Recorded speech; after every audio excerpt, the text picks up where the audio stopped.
माननीय मुख्यमंत्री आदरणीय नीतीश कुमार जी ने जो बयान दिए हैं, चुनावी जुमला है, चलते रहता है, मेरे लिए आदरणीय है। पॉलिटिक्स में वही लाए हैं, चुनाव में ऐसा होते रहता है। हमारी जो अपनी नेचर है, मैं किसी का शिकायत नहीं कर सकता हूँ, किसी का क्रिटिसाइज नहीं कर सकता हूँ, क्योंकि मैं फ्रस्ट्रेशन में नहीं रहता हूँ। इंडियन का बयान का कितना फायदा आपको मिल पाएगा? निश्चित रूप से उन्होंने जो बात बोला तो राजगीर की जनता इस चीज़ को देख रही है, क्योंकि टिकट तो मेरा वो काटे हैं, मैं तो उस पार्टी से हटा नहीं, हटाए तो वो हैं। तो लोग इस बात को तो जान ही रहे हैं कि कहाँ क्या खेल चल रही है। इसकी बहुत बड़ी वेटेज मुझे मिलेगी, क्योंकि वो डायरेक्ट मंच पर से बोले हैं कि मैंने उसको बुलाया। अगर वो साबित कर दे कि मुझे उन्होंने बुलाया है तो जो कहेंगे मैं मान लूँगा, क्योंकि मैंने टाइम लिया था उनसे मिलने के लिए।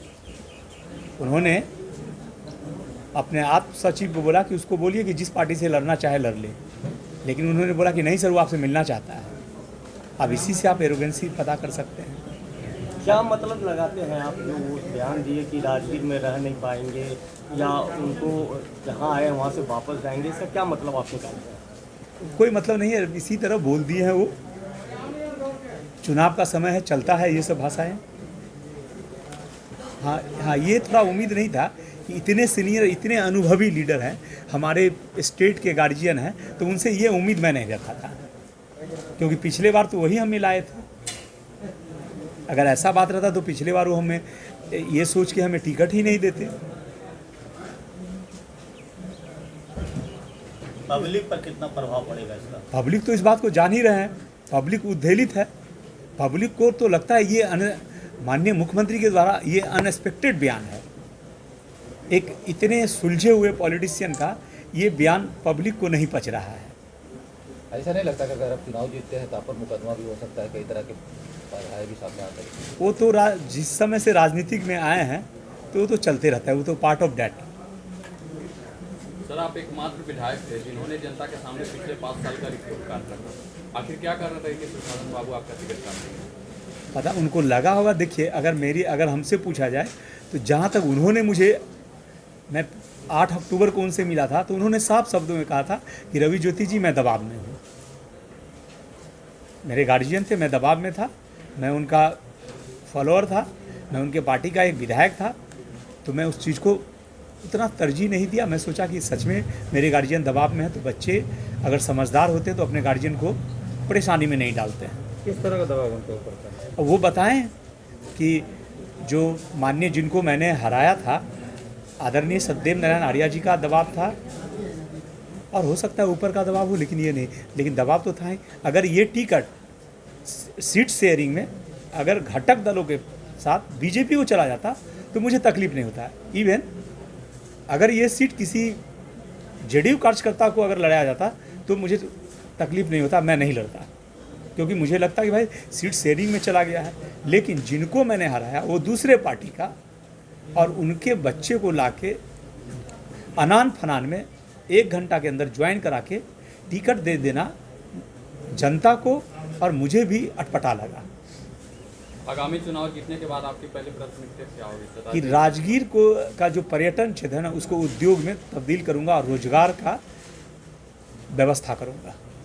क्या आपको लगता है कि नीतीश कुमार रोजगार के मुद्दे पे खड़े नहीं उतर पाएंगे? ये तो आप देख ही रहे हैं, सारा आदमी जान ही रहा है। बिहार में, पूरे देश में बेरोजगारी बहुत बड़ा मुद्दा है, और बेरोजगारी से लेकर पूरे हिंदुस्तान धधक रहा है। नौजवान बेरोजगार हो गए हैं। रोजगार रहेगा तभी ना अपनी भविष्य को बना पाएंगे। नौजवान को रोजगार दिलाने के लिए क्या प्रयास, कैसे प्रयास? निश्चित रूप से सरकार अगर बनेगी तो सरकार नीति बनाएगी, और जो नौजवान है, जो पढ़े लिखे बेरोजगार हैं, उस नीति के तहत उनको नौकरी का सृजन किया जाएगा। एनडीए के जो बैनर है उसमें नीतीश जी का चेहरा खत्म हो गया और नरेंद्र मोदी का चेहरा आ गया, इससे क्या आप अनुमान लगाते हैं? ये तो पूरा जनता जान रही है, बिहार की, पूरे भारत की, कि एक कॉन्स्पिरेसी चल रही है, एक षड्यंत्र चल रही है नीतीश कुमार के विरुद्ध। एक चीज़ बताइए, आप जदयू से सीधे वाम दल के समर्थन में आ गए हैं, तो प्रचार करने में क्या लोग सामने क्या करके आ रहे हैं? कोई तकलीफ नहीं, क्योंकि पहले भी मैं महागठबंधन में था, आज भी मैं महागठबंधन में हूँ, सिर्फ जेडीयू ना हटे हैं, इक्वेशन तो वही है। पिछले बार भी महागठबंधन का हाँ, इस बार भी महागठबंधन में आए। आप सुने होइएगा कि मेरे विरुद्ध कितना झूठा झूठा अफवाह फैलते रहा है। मैं तो उस टाइप का नेचर का आदमी नहीं हूँ। मैं आप ही के यहाँ बहुत दिनों से थाना इंचार्ज रहा हूँ, काम किया हूँ, कोई दाग नहीं लगा, कोई क्वेश्चन मार्क नहीं लगा। ये सारा पब्लिक, और उसी का नतीजा था कि मैं विधायक बना और मैं विधायक बनूंगा। रवि जी, खाकी वर्दी और खादी वर्दी में क्या समझ में आ रहा है? बहुत अंतर है, बहुत। खाकी का जो है ना, उसकी लिमिटेशन है, उसकी अपनी मैग्नेटिक फील्ड है, उसकी लेगेसी है। और जो ये पॉलिटिक्स है, जो खादी है, वो अनलिमिटेड है, मतलब you can not predict that. नौकरी छोड़कर जब जदयू ज्वाइन किया तो कभी सोचा था कि 5 साल के बाद आपको दरकिनार कर दिया जाएगा? नहीं, ये कभी नहीं सोचे थे, क्योंकि मैं जहाँ भी रहता हूँ लॉयल्टी और ऑनेस्टी के साथ रहता हूँ। मैं आज भी, मुझे इस बात का मैं अचंभित हूँ, आश्चर्यचकित हूँ कि मुझे क्यों हटाया गया, हमसे क्या गलती होगी। वो तो जनता इस पर जवाब दे देगी कि रवि ज्योति से क्या गलतियाँ हुई हैं। एक बात मैं और कहना चाहूँगा जी। क्या आपको लगता है तेजस्वी यादव के नेतृत्व में महागठबंधन नीतीश जी के 15 साल के कार्यकाल को उखाड़ फेंकेगी? क्या आपको लगता है शासन बाबू से अब बिहार की जनता उठ चुकी है? एंटी इनकम्बेंसी चल ही रही है, बेरोजगारी चल ही रही है, और सबसे बड़ी बात, ठीक है पैसे बहुत आ रहे हैं, लेकिन भ्रष्टाचारी किस स्तर पर है? आम आदमी प्रभावित हो रहे हैं, थाना स्तर से लेकर ब्लॉक स्तर तक जो आम गरीब गुरबा है वो परेशान हो रहे हैं।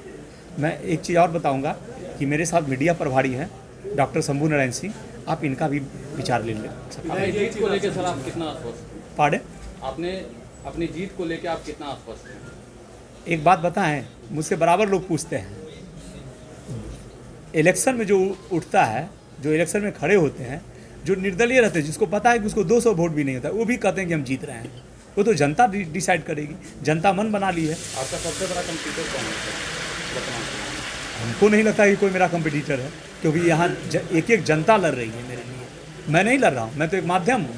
राजगीर की सम्मानित जनता लड़ रही है, एक एक जनता, कोई कास्ट कम्युनिटी क्रीड नहीं है। पार्टी माननीय सोनिया गांधी जी का एक सिंबल है, उन्होंने मुझे जो इज्जत दी है कि मैं एक के द्वारा फेंका गया और एक के द्वारा स्वागत किया गया, ये कॉन्स्पिरेसी है, ये सारे के सारे झूठ है। मैंने तो एफआईआर दर्ज करने के लिए ईमेल भी किया एसपी को, देखता हूँ क्या होता है। वो मैटर आगे बढ़ेगी, क्योंकि एक तरह से एक कॉन्स्पिरेसी की गई और एक ऑर्गेनाइज क्राइम किया गया। ये संस्थागत ऑर्गेनाइज क्राइम है। मैं कंप्लेन में लिखा गया है?